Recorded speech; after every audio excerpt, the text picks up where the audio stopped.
মতুয়া রাজনীতিতে নয়া মোড়, দুই ফুলের টানাপোড়েনে একেবারে তিতিবিরক্ত মতুয়া সমাজ।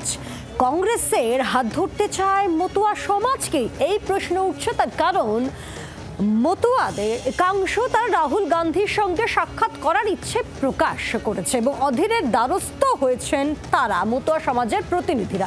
আমরা কথা বলবো, আমাদের সঙ্গে মৌমিতা, আমাদের প্রতিনিধি মৌমিতা চক্রবর্তী রয়েছেন। মৌমিতা, তাহলে কি একটা মতুয়া সমাজের নয়া সমীকরণের ইঙ্গিত?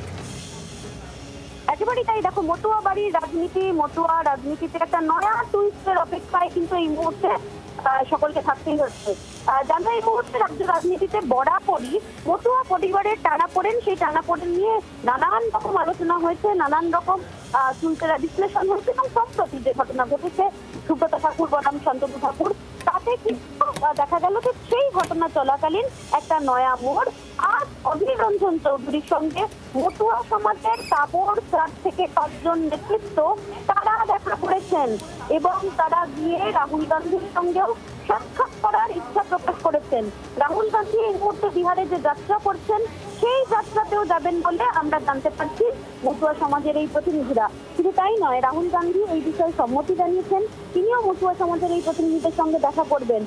আর সব মিলিয়ে মতুয়া রাজনীতিতে একটা নয়া টুইস্টের অপেক্ষায় কিন্তু থাকতে হচ্ছে, তা বলার অপেক্ষা রাখে না। ধন্যবাদ মৌমিতা।